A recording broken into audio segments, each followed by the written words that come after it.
নাজমা বেগম একজন গৃহিণী। সিলেটের একটা ছোট্ট শহরে থাকেন। স্বামী রিক্সা চালান, 2 বাচ্চা।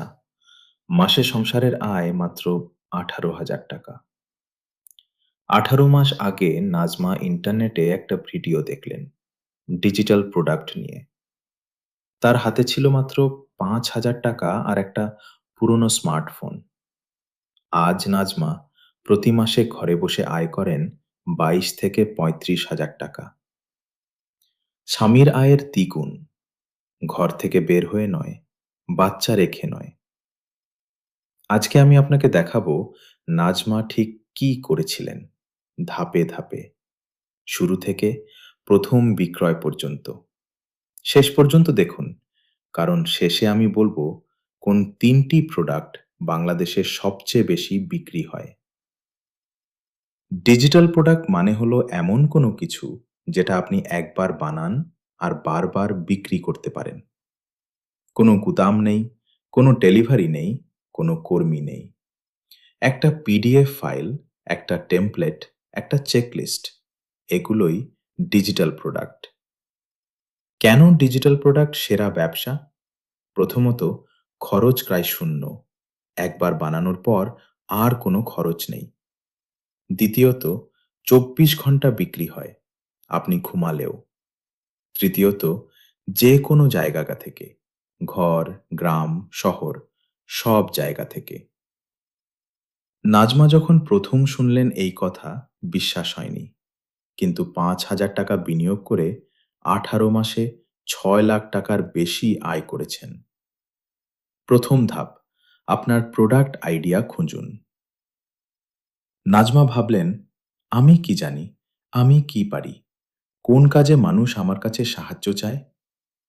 নাজমা রান্না করতে ভালোবাসেন, বিশেষত সিলেটের ঐতিহ্যবাহী রেসিপি।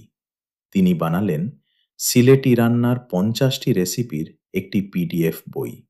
নাম দিলেন সিলেটি রান্নাঘর, 50টি ঐতিহ্যবাহী রেসিপি। 3জন মানুষের প্রশ্ন করুন নিজেকে। 1, আমি কোন বিষয়ে ভালো জানি? 2, কোন কাজ করতে আমার ভালো লাগে? 3, কোন বিষয়ে মানুষ আমার কাছে পরামর্শ চায়? সেই উত্তরের মধ্যেই আছে আইডিয়া। দ্বিতীয় ধাপ, ক্যানভা দিয়ে আপনার প্রোডাক্ট বানান। ক্যানভা হলো একটি বিনামূল্যের ডিজাইন টুল। canva.com-এ যান, ফ্রি অ্যাকাউন্ট খুলুন। নাজমা ক্যানভাতে প্রথমবার ঢুকেছিলেন। ডিজাইনের কোনো অভিজ্ঞতা ছিল না। কিভাবে শুরু করবেন? 1, ক্যানভাতে A4 ডকুমেন্ট সার্চ করুন। 2, যে কোনো সুন্দর টেমপ্লেট বেছে নিন। 3, আপনার কন্টেন্ট যোগ করুন, রেসিপি, টিপস, গাইড, যাই হোক। 4, বাংলা ফন্ট ব্যবহার করুন, হিন্দ শিলিগুড়ি বা নোটো স্যান্স বেঙ্গলি। 5, পিডিএফ হিসেবে ডাউনলোড করুন। নাজমার প্রথম রেসিপি বইটা বানাতে সময় লেগেছিল মাত্র 3 দিন। সে প্রতিদিন রাতে বাচ্চারা ঘুমানোর পর 2 ঘন্টা কাজ করতেন। 5,000 টাকার মধ্যে কোথায় খরচ হবে? ক্যানভা ফ্রি, 0 টাকা। ক্যানভা প্রো ঐচ্ছিক, মাসে 1,500 টাকা। কিন্তু শুরুতে দরকার নেই। মূল খরচ হবে পরের ধাপে, গামরোড সেটআপে। তৃতীয় ধাপ, গামরোডে আপনার অনলাইন দোকান খুলুন। গামরোড হলো বিশ্বের সবচেয়ে সহজ ডিজিটাল প্রোডাক্ট বিক্রির প্ল্যাটফর্ম। gumroad.com-এ যান, ফ্রি অ্যাকাউন্ট খুলুন। কিভাবে প্রোডাক্ট আপলোড করবেন? 1, নিউ প্রোডাক্ট বাটনে ক্লিক করুন। 2, প্রোডাক্টের নাম লিখুন বাংলায় ও ইংরেজিতে। 3, আপনার পিডিএফ ফাইল আপলোড করুন।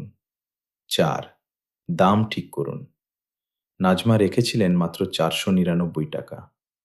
5, একটা সুন্দর কভার ছবি দিন ক্যানভা থেকে। 6, পাবলিশ বাটন চাপুন। গামরোড কত টাকা কাটে? প্রতিটি বিক্রয় থেকে মাত্র 10% কাটে। 90% আপনার। বিক্রয় না হলে কোনো চার্জ নেই। টাকা কিভাবে পাবেন? গামরোড থেকে পেপাল বা সরাসরি ব্যাংকে আসে। নাজমা ক্যাশের মাধ্যমে তুলতেন। চতুর্থ ধাপ, প্রথম বিক্রয় পাওয়ার কৌশল। প্রোডাক্ট বানালেই বিক্রয় হয় না, মানুষকে জানাতে হবে। নাজমা যা করেছিলেন, প্রথমে নিজের ফেসবুকে পোস্ট করলেন, ৫ জন বন্ধু কিনল। তারপর সিরেটি রান্নার ফেসবুক গ্রুপে শেয়ার করলেন, ২০ জন কিনল। তারপর হোয়াটসঅ্যাপে রান্না শেখার গ্রুপে শেয়ার করলেন, আরও ১৫ জন। প্রথম সপ্তাহেই ৪০ জন কিনল, আয় ১৭,৯৬০ টাকা। বিনিয়োগ ছিল ৫,০০০ টাকা। প্রথম সপ্তাহেই সেটা ৩ গুণ হয়ে গেল। বিনামূল্যে মার্কেটিংয়ের ৩টি সেরা জায়গা। ১. প্রাসঙ্গিক ফেসবুক গ্রুপ, রান্না, মায়েদের গ্রুপ, উদ্যোক্তা গ্রুপ। ২. হোয়াটসঅ্যাপ গ্রুপ এবং ব্যক্তিগত মেসেজ। ৩. ইউটিউব শর্টস, প্রোডাক্টের ভেতর থেকে ১ মিনিটের টিপস ভিডিও। ক্রেতা সন্তুষ্ট হলে রিভিউ চান। ভালো রিভিউ পরের বিক্রয় ১০ গুণ বাড়িয়ে দেয়। এখন নাজমার বাস্তব আয়ের হিসাব দেখি। মাস ১, ১৭,৯৬০ টাকা, শুধু রেসিপি বই থেকে। মাস ৩, দ্বিতীয় প্রোডাক্ট বানালেন, সিলেটি পিঠা রেসিপি। আয় বাড়ল। মাস ৬, ২২,০০০ টাকা মাসিক আয়। মাস ১২, ২৮,০০০ থেকে ৩৫,০০০ টাকা মাসিক। মাস ১৮, মোট আয় ৬,২০,০০০ টাকার বেশি। নাজমা এখন কয়টা প্রোডাক্ট বেচেন জানেন? ৭টি, সবই রান্না ও ঘরোয়া বিষয়ক। প্রতিটি এখনো বিক্রি হচ্ছে। আপনার জন্য কাজের পরিকল্পনা। সপ্তাহ ১ থেকে ২, প্রোডাক্ট আইডিয়া ঠিক করুন এবং ক্যানভাতে বানান।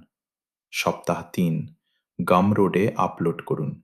সপ্তাহ ৪, ফেসবুক গ্রুপ ও হোয়াটসঅ্যাপে শেয়ার করুন। মাস ২ থেকে, রিভিউ সংগ্রহ করুন এবং দ্বিতীয় প্রোডাক্ট বানান। আপনার কাছে কি আছে? একটু ভাবুন। রান্নার জ্ঞান, সেলাইয়ের দক্ষতা, পড়ানোর অভিজ্ঞতা, কৃষির জ্ঞান। সেটাই আপনার ব্যবসার শুরু। নিচে কমেন্টে জানান আপনি কোন বিষয়ে প্রোডাক্ট বানাতে চান। আমি ব্যক্তিগতভাবে আইডিয়া দেব।